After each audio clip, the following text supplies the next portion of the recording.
Inside this little cube is an idea, and here's what I think that idea is.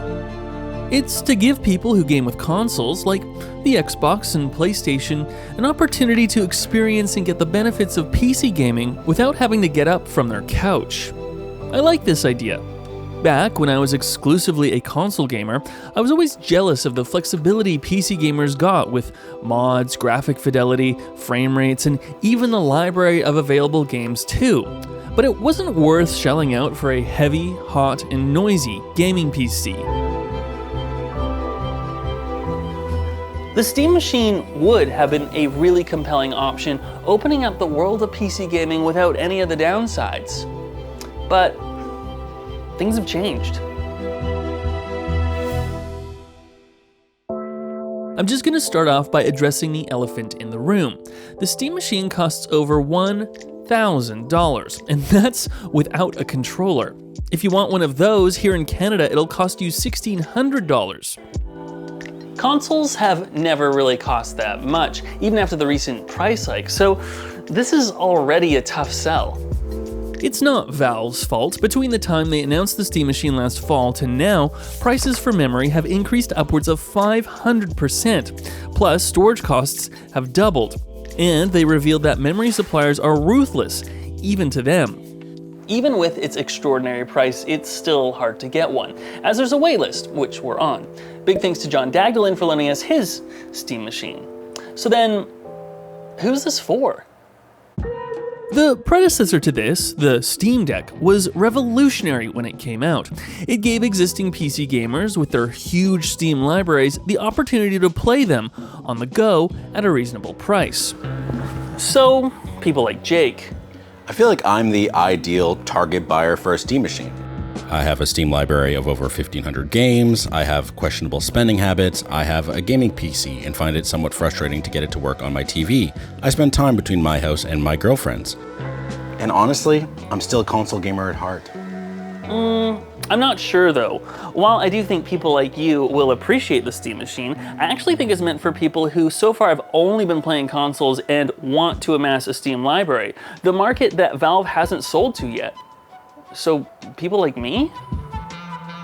Well, at these prices, it's already a hard sell for just about everyone. But I still want to explore the Steam Machine, and so for the next bit of the video, we're just gonna ignore the price elephant. Game consoles are great because of their simplicity. You just hook it up to your TV, turn it on, and you're playing a game. Because there's only a few pieces of hardware to engineer for, developers can tune their games to run perfectly on it. The Steam Machine is trying to take advantage of that philosophy in order for it to be cute, small, and efficient. It's a 6-inch cube, perfect for decorating, less ideal for a backpack. For those interested, most of the volume is taken up by a heatsink with a very quiet fan that cools custom AMD silicon that basically puts it in line with a mid-range gaming laptop. As it is with everything these days, it's in the memory where things get disappointing. For instance, the entry-level models only come with 512 gigabytes of storage. That's not enough. No, it's criminal. Forza Horizon 6 takes up 150 gigs by itself, and when I launched The Sims 2 and Halo for the first time, it said I needed more storage, even though they were already installed. So, get used to downloading and deleting constantly unless you have an extra $400 to spend on the 2TB model, or... Mercifully, you can install games onto external storage using the micro SD slot, or better still, this SHARGE Disk Pro 2. This thing is actually the perfect carry-all solution because with the installation of a high-speed SSD, it can do just about anything and everything.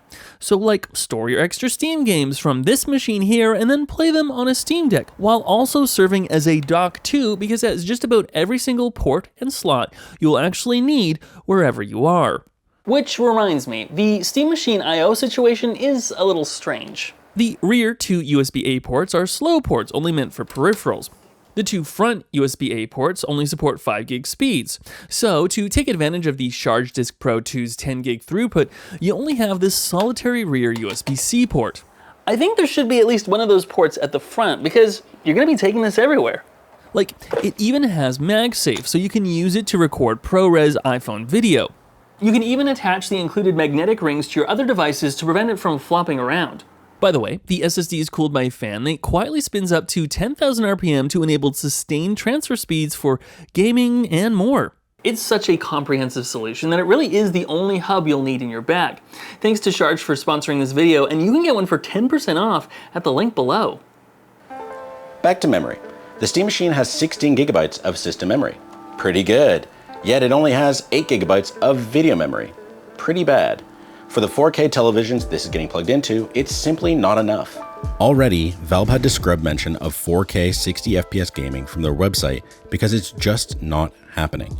The 3080 in my PC can barely handle that, and the Steam Machine is much less powerful. But even with 1080p gameplay, the Steam Machine was rough, as I figured out publicly while streaming.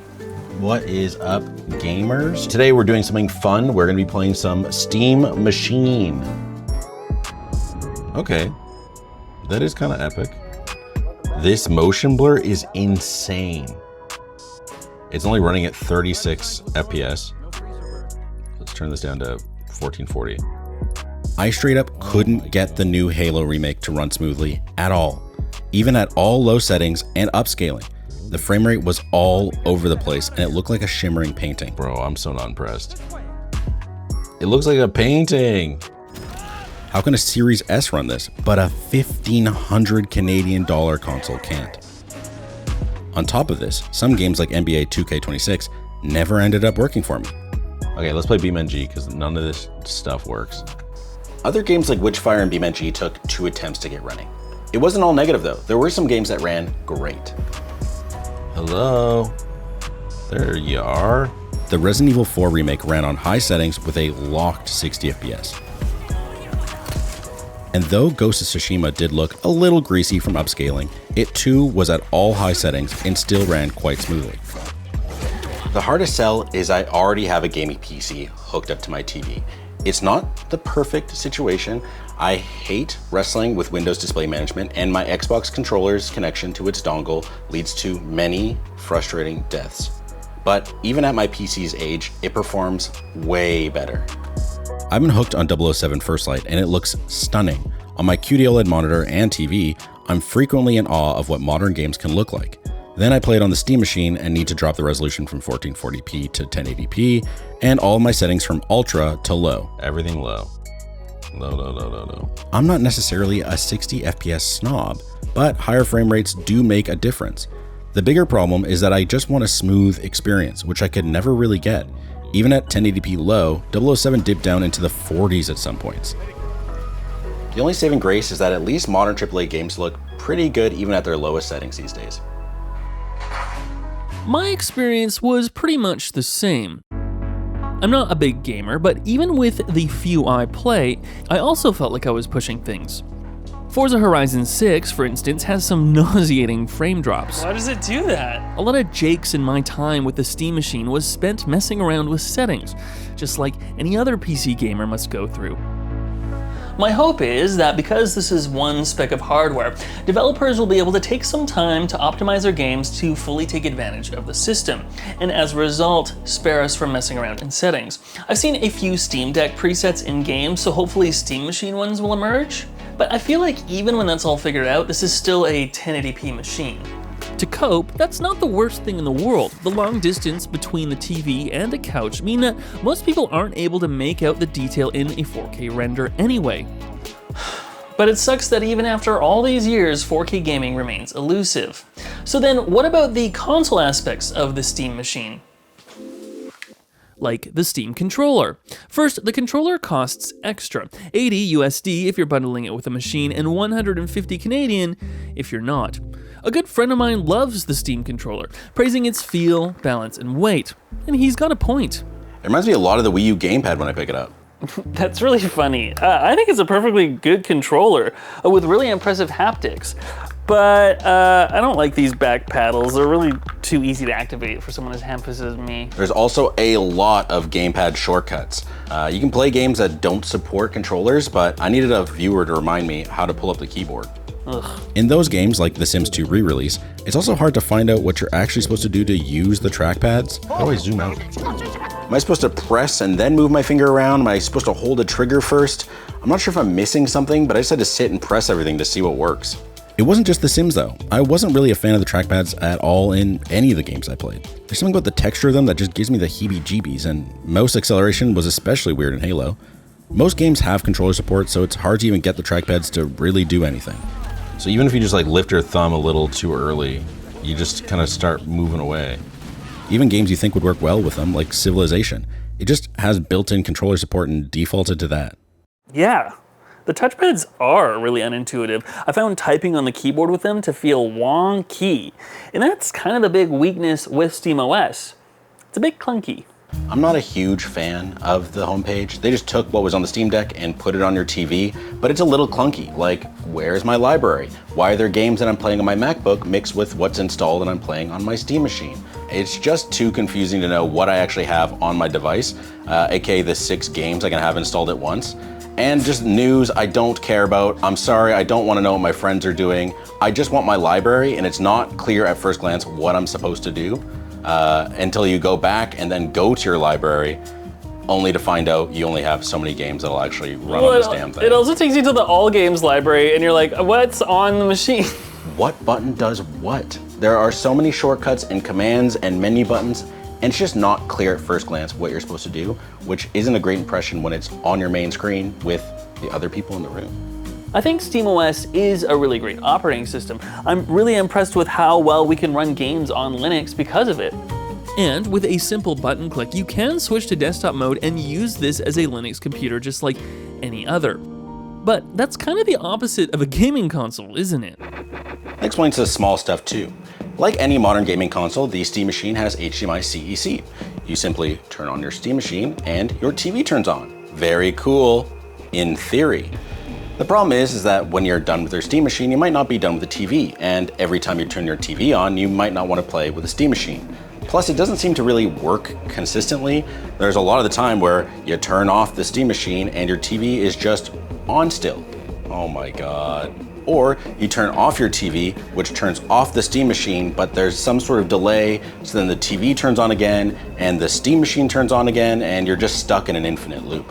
I probably wouldn't care too much about all this if the Steam Machine was a stream machine, but it isn't, missing apps like YouTube, Plex, and Netflix. I really don't want to boot into Linux or install unofficial apps and sideload them into big picture mode just to watch the latest Retro Game Core video.